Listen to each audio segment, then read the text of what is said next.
A good Alpe du Zwift time is a real goal for most indoor cyclists, and it is a key fitness benchmark for many people. A lot of people work for years just to crack that magical hour barrier, which needs around 3.2 watts per kilo. But for a light hill climb rider like myself, I've got a slightly more ambitious target in mind. In November last year, I attempted to set a PB up Alpe du Zwift. I had in my mind this desire to go sub 40, but I knew it wasn't going to be possible back then, with my FDP at only around 4.8 watts per kilo. However, since then, following my joint cycling training plan, I have been training relentlessly, and I think I've finally reached the shape where I should be able to go sub 40 up the Alpe.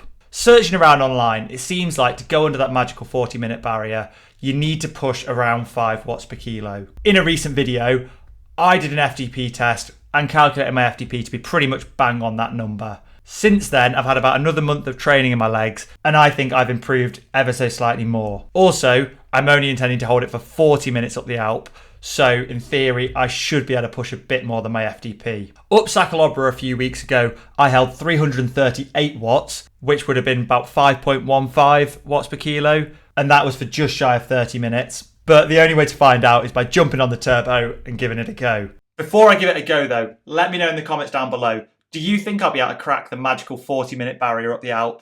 Or do you think it's going to be a little bit more than I can chew? Let's find out. In terms of pacing then today, I don't want to blow up completely. Even if I think I can push slightly more than 330 watts, I'm just going to sit at that power target for the first 20 minutes. After that first 20 minutes is up, then I'll flex my legs a bit if I've got anything left in the tank. However, 330 watts for a full 40 minutes is not going to be easy. Since my last attempt, Zwift has now changed the way bike stats work in-game, and they've actually added levels to the frame sets where you have to upgrade them.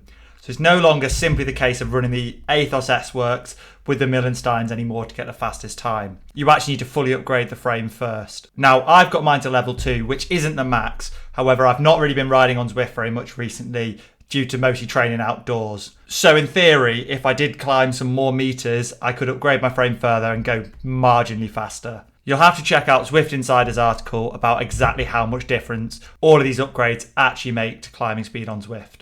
Right, let's throw some kit on and give it a shot. I'm hoping other websites have read and right in that 5 watts per kilo is exactly the right amount, because if I manage to hold 5 the whole way up and I miss it by a second or two, I'm going to be fuming. Before we give this effort a go, I just want to quickly take a moment to tell you all about how I've trained. Since the start of January, I've been using an app called Join Cycling. Join Cycling responsively provides me workout suggestions every day in order to meet my fitness goals, and it has been revolutionary for trying to boost my consistency. One of my favourite features is just how well it integrates with Zwift. As soon as there's a workout scheduled in my Join app, it instantly just pops up on my Zwift dashboard, so it's super easy just to fire the workout up and get it done. By making it easier to just start my workout and get it done, it makes it feel far more achievable. When in the past I was designing and scheduling my own workouts, I often wouldn't get them done because of the faff of designing them and uploading them onto Zwift was way too much. But now Join's integration with Zwift makes the whole process far easier.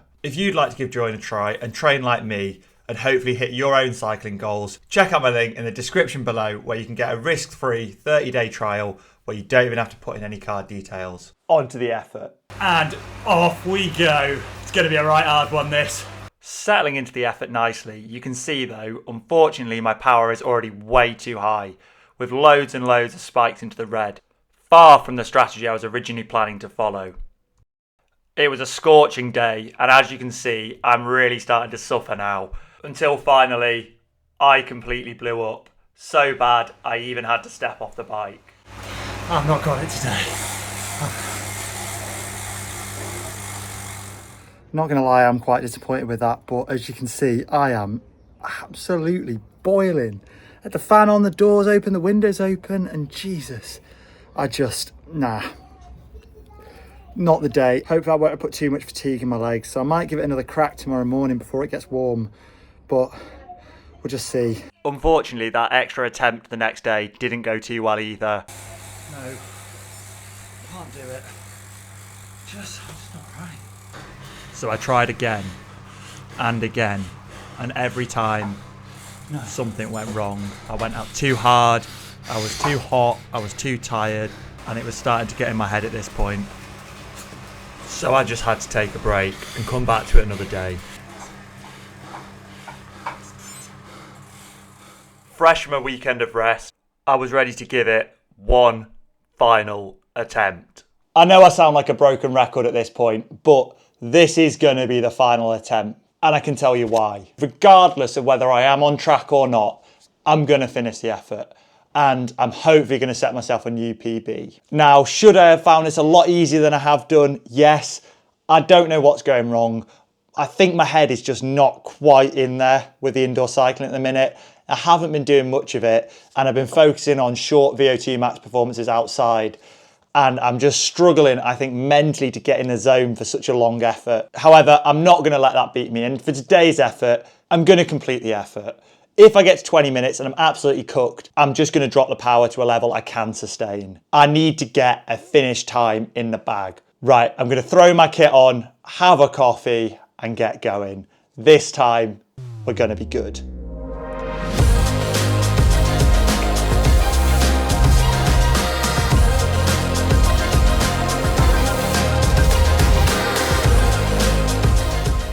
And before I get any comments about my weight not being correct on Zwift, just before the effort, you can see I'm clocking in at 65.2 kilos. One little perk of all the failed attempts is I've done a ton of elevation. So I've got quite a lot of upgrades on my bike now. So let's get that bought. Right, time to get the head into zone. There is no way I'm doing this unless I've got my mental game on form. The last few times, I don't think it was my legs that gave out really. Was my head. I'm going to start with a really conservative pace and slowly ramp it up. So the first half, 320, 325. If I start seeing 335s, need to knock it back. 40 minutes and we'll be at the top celebrating. And as you can see, this time my pacing was far better. I started with a really nice consistent pace, and it helped that finally Zwift has decided to show me my splits on the left-hand side of the screen. Every hairpin, the goal was just to keep it as close to 325 watts as possible, trying to not go above maybe 327, 328 on any of the sections. Another section, bang on pace. Can you see how much less time I'm spending in the red? I'm hoping that'll be the difference. Right, half an hour to go. And 10 minutes in, it was already feeling far more achievable this time. Everything felt under control. Remembering, all I need is 325. I've got anything left, I'll attack the final 5 or 10. Feels hard, but manageable. This is where the last few efforts went wrong. Again though, sticking to the 325 rule. Over halfway now. Now it was time to get myself locked in and focused and get that sub 40. One by one, the corners were ticking down and the end was coming into sight. Entering the last 10 minutes now.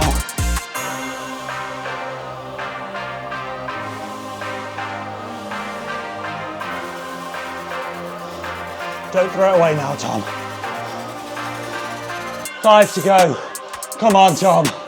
You've got this.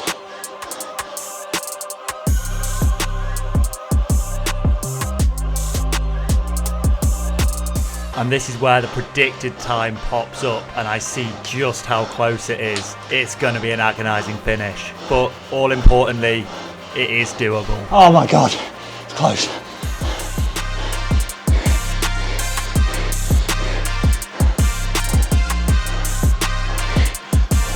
I'm not missing this.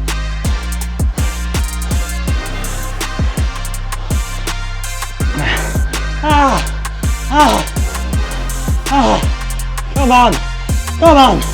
You can do it. Yes, yes. I'm so happy. That was flipping awful.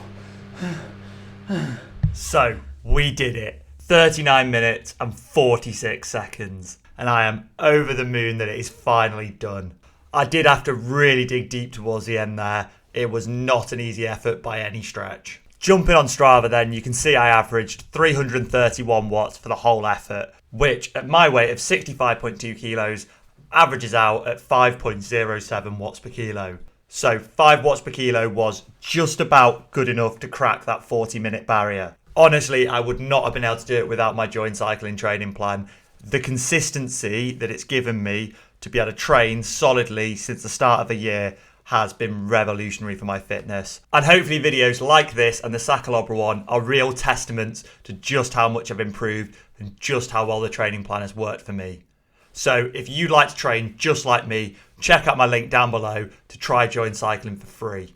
But what effort would you like me to take on next? Let me know in the comments, and I look forward to seeing your suggestions, because despite it looking really painful at the time, I absolutely love going for all-out efforts up climbs. Maybe even the real-life Alpe d'Huez climb. Once again, if you've enjoyed this video, please do give it a thumbs up and get yourself subscribed. It really does help the channel and helps push this video to more people like yourselves. The next race I have upcoming is a hill climb up the Cat and Fiddle, which will be this Friday in 2 days' time. And there'll be a full race recap coming for that one.